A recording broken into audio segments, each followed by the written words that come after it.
अचला या अपरा एकादशी व्रत विधि। अचला एकादशी का व्रत जेठ माह की कृष्ण पक्ष की एकादशी को मनाया जाता है।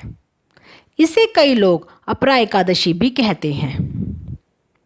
अपरा एकादशी का एक अर्थ यह भी है कि इस एकादशी का पुण्य अपार है।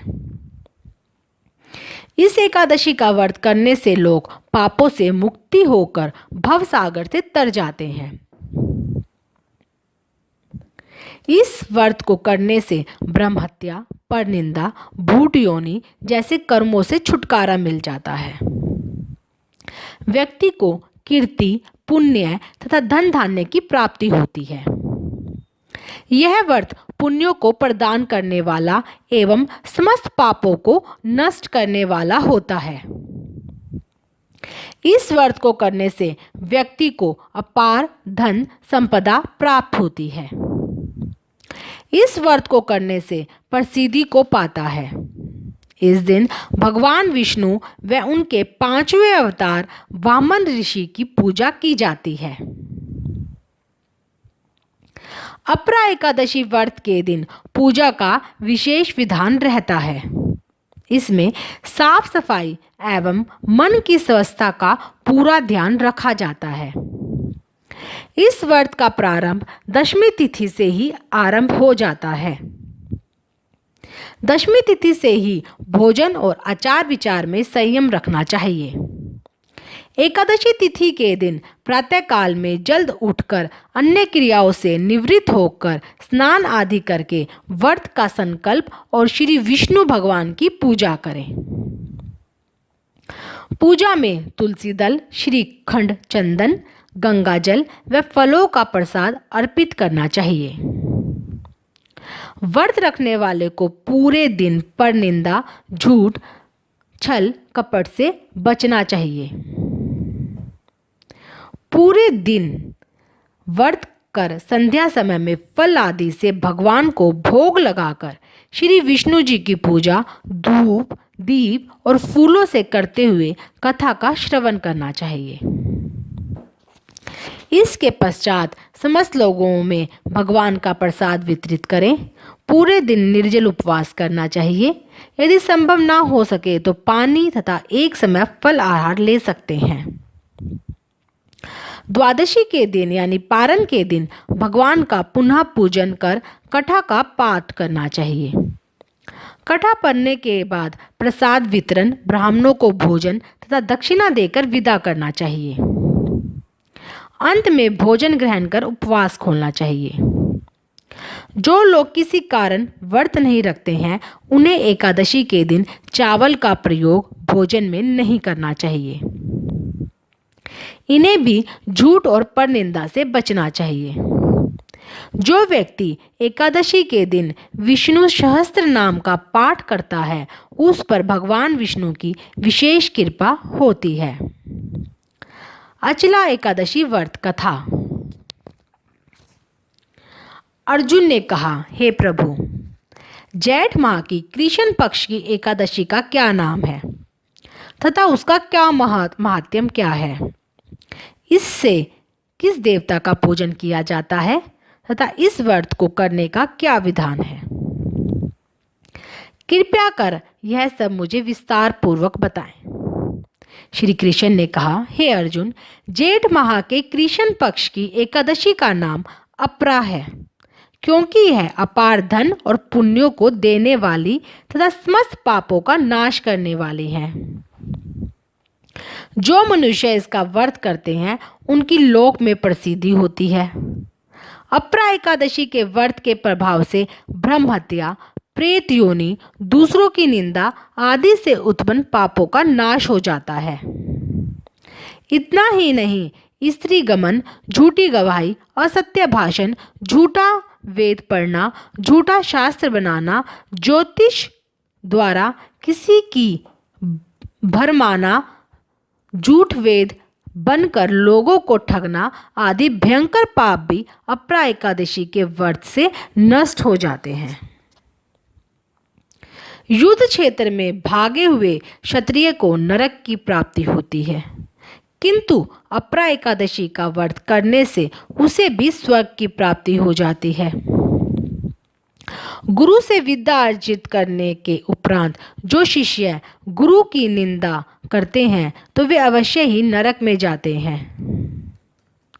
अपरा एकादशी का व्रत करने से इनके लिए भी स्वर्ग जाना संभव हो जाता है। तीनों पुष्करों में स्नान करने से या कार्तिक माह में स्नान करने से अथवा गंगा जी के तट पर पितरों को पिंडदान करने से जो फल प्राप्त होता है वही फल अपरा एकादशी का व्रत करने से प्राप्त होता है। बृहस्पति के दिन गोमती नदी में स्नान करने से, कुंभ में श्री केदारनाथ जी के स्नान करने से, बद्रिका आश्रम में रहने से तथा सूर्य ग्रहण एवं चंद्र ग्रहण में कुरुक्षेत्र में स्नान करने से जो फल सिंह राशि वालों को प्राप्त होता है वह फल अपरा एकादशी के व्रत के समान है।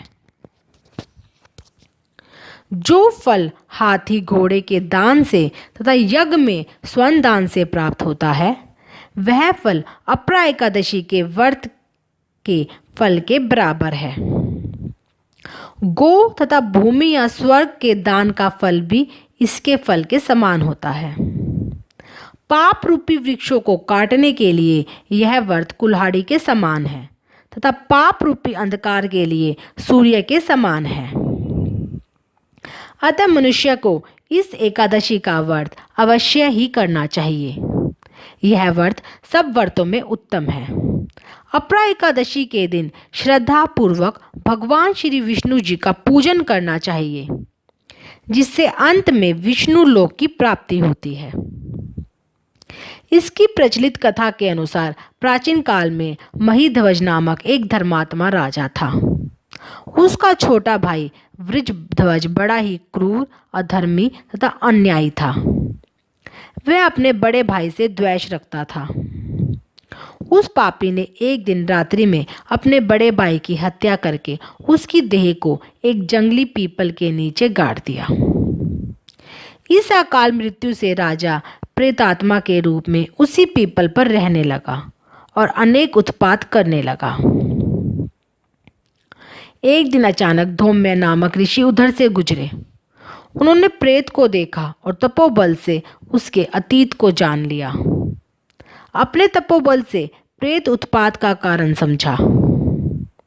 ऋषि ने प्रसन्न होकर उस प्रेत को पीपल के पेड़ से उतारा तथा परलोक विद्या का उपदेश दिया। दयालु ऋषि ने राजा की प्रेत रोने से मुक्ति के लिए स्वयं ही अपना अपरा या अचला एकादशी का व्रत किया और उसे अगित से छुड़वाने को उसका पुण्य प्रेत को अर्पित कर दिया। इस पुण्य के प्रभाव से राजा की प्रेत योनि से मुक्ति हो गई। यह ऋषि को धन्यवाद देता हुआ दिव्य देह धारण कर पुष्पक विमान में बैठकर स्वर्ग को चला गया। हे राजन, यह अपराध एकादशी की कथा मैंने लोकहित के लिए कही है। इसे पढ़ने अथवा सुनने से मनुष्य सब पापों से छूट जाता है। अपरा अर्थात अपार या अतिरिक्त। जो प्राणी एकादशी का व्रत करते हैं उन्हें भगवान श्री हरि विष्णु की अतिरिक्त भक्ति प्राप्त होती है। भक्ति और श्रद्धा में वृद्धि होती है। अचला एकादशी का महत्व। शास्त्रों में कहा गया है कि जिस प्रकार मनुष्य को कार्तिक मास में स्नान, गंगा जी के तट पर पितरों को पिंड दान करने से जो फल मिलता है वैसा ही फल उसे अपरा एकादशी का व्रत करने से प्राप्त होता है। व्यक्ति का गोमती में स्नान करने से, कुंभ में श्री केदारनाथ जी के दर्शन करने से तथा वृद्धा आश्रम में रहने से, बद्रिका आश्रम में रहने से तथा सूर्य ग्रहण में कुरुक्षेत्र में स्नान करने का जो महत्व है वही अपरा एकादशी का महत्व होता है। अपरा या अचला एकादशी का फल हाथी घोड़े के दान, यज्ञ करने, स्वर्ण दान करने जैसा ही है। गो व भूमि स्वर्ण के दान का फल भी इसके फल के बराबर होता है।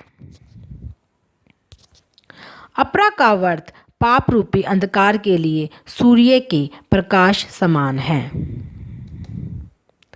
धर्मशास्त्रों के अनुसार अपरा एकादशी व्रत करने से गर्भपात, ब्रह्महत्या, राक्षस योनि, झूठ, बुराई व अन्य पापों से मुक्ति मिलती है।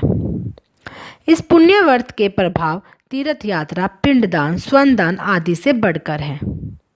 जो व्यक्ति पूरे विधि विधान से अपरा एकादशी का व्रत करता है उसे सौभाग्य की प्राप्ति, पापों से मुक्ति तथा मृत्यु के बाद भगवान विष्णु का धाम प्राप्त होता है। इसलिए जो मनुष्य इस अमूल देह को पाकर इस महत्वपूर्ण व्रत को करता है वह धन्य है।